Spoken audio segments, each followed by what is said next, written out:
Assalamualaikum warahmatullahi wabarakatuh. Kami dari kelompok 7 akan mempresentasikan mengenai policy effect and cost shock in the aggregate supply, aggregate demand model. Anggota kelompok kami terdiri atas Astra Safiro Komara dengan NRP 010, Aulia Muhammad dengan NRP 036, Taka Kamila dengan NRP 074, dan juga Rahmalia Putri dengan NRP 096.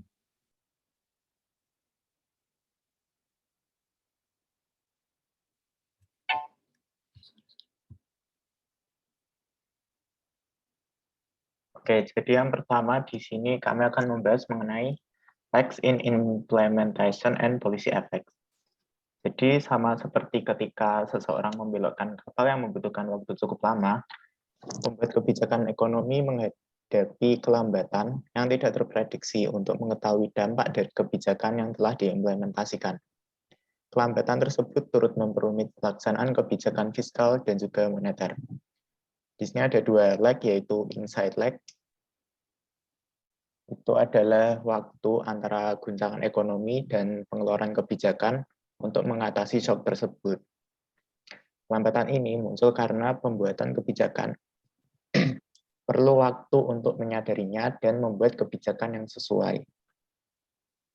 Kemudian ada juga outside lag.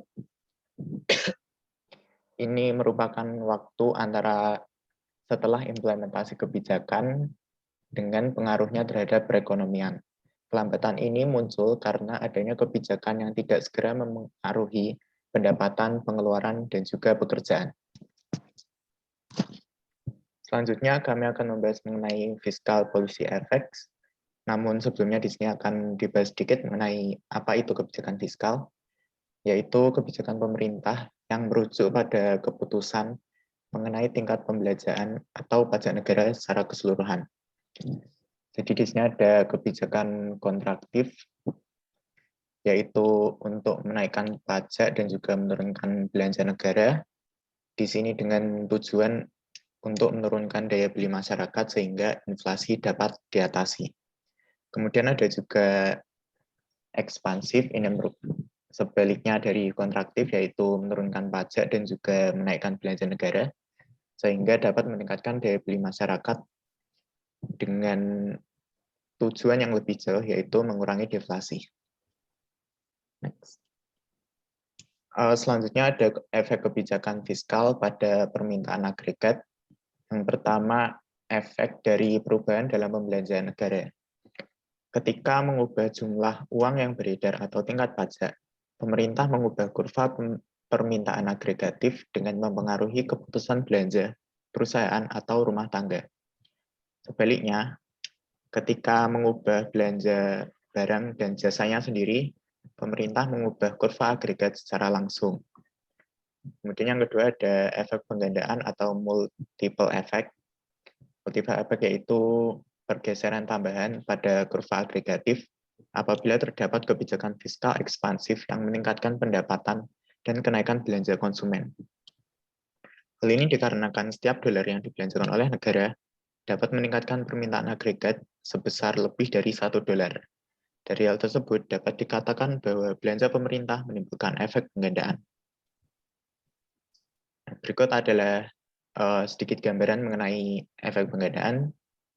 Jadi pada kurva tersebut terdapat kenaikan belanja pemerintah yang awalnya menggeser kurva permintaan agregatif sebesar $20, namun dengan adanya efek penggandaan dapat terjadi pergeseran permintaan agregatif yang lebih dari $20.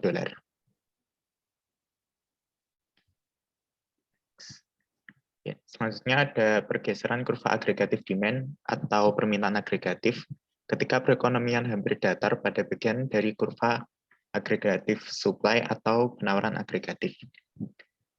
Jadi sesuai pada kurva tersebut, kenaikan equilibrium Y dari Y0 ke Y1 jauh lebih besar dibandingkan dengan peningkatan P dari P0 ke P1.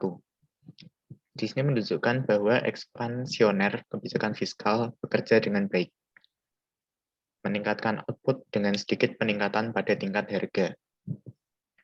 Ketika ekonomi berada pada porsi kurva AS yang hampir datar, perusahaan berproduksi jauh di bawah kapasitas, dan mereka akan menanggapi peningkatan permintaan dengan meningkatkan output lebih banyak daripada mereka menaikkan harga. Selanjutnya di sini ada pergeseran kurva agregatif demand saat perekonomian beroperasi pada atau mendekati kapasitas. Jadi sesuai dengan kurva tersebut, kebijakan fiskal ekspansif di samping menghasilkan perubahan kecil pada output equilibrium atau dari Y0 ke Y1, dan juga perubahan besar pada tingkat harga equilibrium atau dari B0 ke P1. Di sini menunjukkan bahwa kebijakan fiskal ekspansif tidak bekerja dengan baik. Pengganda keluaran mendekati nol. Output yang awalnya mendekati kapasitas dan upaya untuk meningkatkannya lebih jauh sebagian besar mengarah pada tingkat harga yang lebih tinggi. Dan selanjutnya di sini ada efek kebijakan fiskal dalam jangka panjang. Kebanyakan ekonom percaya bahwa dalam jangka panjang, upah menyesuaikan sampai batas tertentu untuk menyesuaikan dengan kenaikan harga. Akhirnya, saat harga naik, diharapkan pekerja menuntut dan mendapatkan upah yang lebih tinggi. Ketika upah menyesuaikan dengan harga dalam beberapa bulan, kurva agregatif supply dengan cepat menjadi vertikal dan manfaat keluaran dari kebijakan fiskal akan berumur pendek. Lalu jika kurva agregatif supply vertikal dalam jangka panjang, maka perubahan belanja pemerintah dan pajak tidak berpengaruh pada output dalam jangka panjang. Sebaliknya, ketika upah lebih lambat untuk menyesuaikan, kurva agregatif supply mungkin mempertahankan beberapa kemiringan ke atas untuk jangka waktu yang lama, dan salah satunya adalah lebih yakin mengenai kegunaan kebijakan fiskal. Selanjutnya di sini kami akan membahas mengenai monetary policy effects, dan di sini kami akan menjelaskan sedikit mengenai apa itu kebijakan moneter. Jadi kebijakan moneter adalah seperangkat kebijakan ekonomi yang dibuat untuk mengatur ukuran serta tingkat pertumbuhan pasokan uang di dalam perekonomian negara. Kebijakan ini diambil oleh Bank Sentral atau Bank Indonesia dengan tujuan memelihara dan mencapai stabilitas nilai mata uang yang dapat dilakukan antara lain dengan pengendalian jumlah uang yang beredar di masyarakat dan juga dengan penetapan suku bunga. Nah, di sini ada beberapa contoh kebijakan moneter, di antaranya ada operasi pasar terbuka, diskonto, cadangan kas, kredit ketat, dan juga dorongan moral.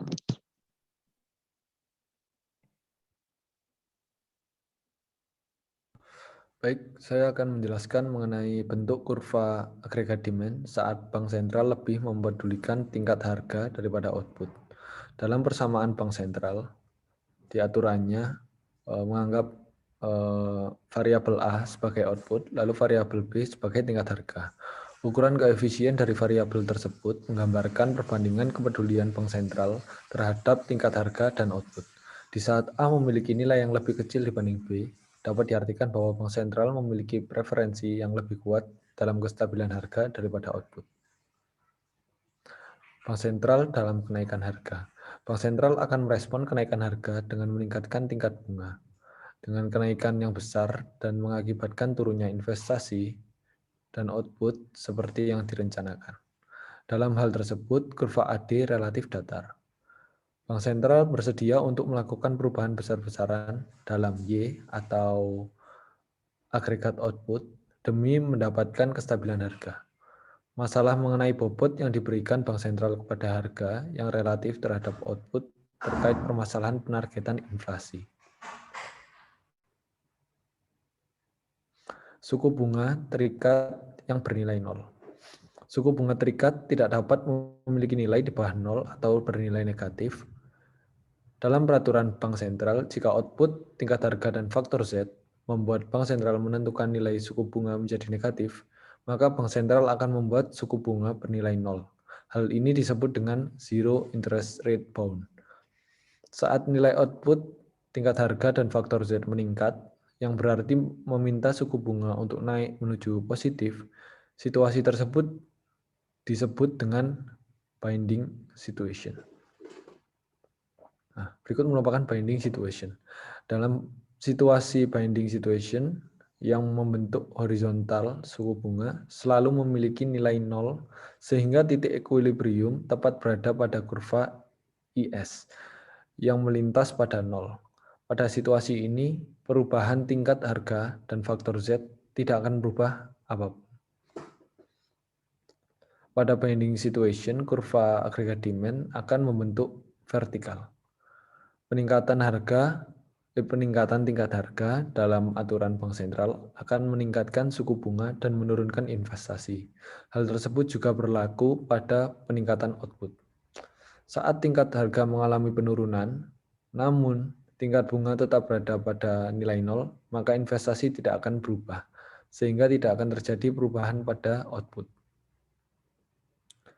Pada keadaan vertikal sekalipun, dapat terjadi perubahan yang diakibatkan oleh faktor Z seperti belanja pemerintah atau dapat disimpulkan dengan variabel G dan pajak bersih dengan variabel T. Perubahan ini tidak dapat dipengaruhi oleh efek crowding out dari investasi atau konsumsi, sehingga perubahannya akan lebih besar. Kemudian kita masuk ke cost shock atau guncangan biaya. Stagflasi merupakan peningkatan pengangguran dan inflasi secara bersamaan. Output equilibrium turun dari Y0 ke Y1, seperti dilihat di grafik, dan pengangguran meningkat. Dan secara bersamaan, tingkat harga equilibrium naik dari P0 ke P1, yaitu peningkatan inflasi. Bisa dilihat di sini, AS0 bergeser ke AS1. Kemudian, alasan turunnya output adalah bahwa kenaikan P menyebabkan Fed menaikkan tingkat bunga, yang menurunkan investasi yang direncanakan dan juga output. Ingat bahwa aturan Fed adalah aturan bersandar melawan angin. Dan ketika tingkat harga naik, Fed bersandar melawan angin dengan menaikkan tingkat bunga. Ketika menganalisis efek perubahan G, T, dan Z, bentuk kurva AS sangat penting. Sebaliknya, ketika menganalisis efek guncangan biaya, bentuk kurva AD lah yang penting. Kasus yang menarik adalah ketika kurva AD vertikal. Ini adalah kasus situasi yang mengikat dengan tingkat bunga 0. Jika kurva AD vertikal dan kurva AS bergeser ke kiri, tidak ada perubahan output. Satu-satunya perubahan adalah tingkat harga yang lebih tinggi.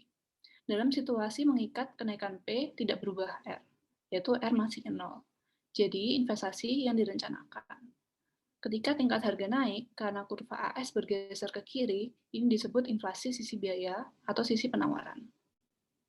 Kemudian kita masuk ke demand side shock. Guncangan permintaan adalah kejadian tiba-tiba yang tidak terduga yang secara dramatis meningkatkan atau menurunkan permintaan untuk suatu produk atau layanan, biasa untuk sementara. Guncangan permintaan positif adalah peningkatan permintaan secara tiba-tiba. Sebaliknya, guncangan permintaan negatif adalah penurunan permintaan secara tiba-tiba. Inflasi tarikan permintaan adalah inflasi yang diawali oleh peningkatan permintaan agregat. Kebijakan fiskal ekspansif, yaitu kenaikan G atau penurunan T, dan kebijakan moneter ekspansif, yaitu penurunan Z, menggeser kurva AD ke kanan dan menghasilkan tingkat harga yang lebih tinggi. Ini adalah kenaikan tingkat harga yang disebabkan oleh peningkatan permintaan dan disebut inflasi tarikan permintaan.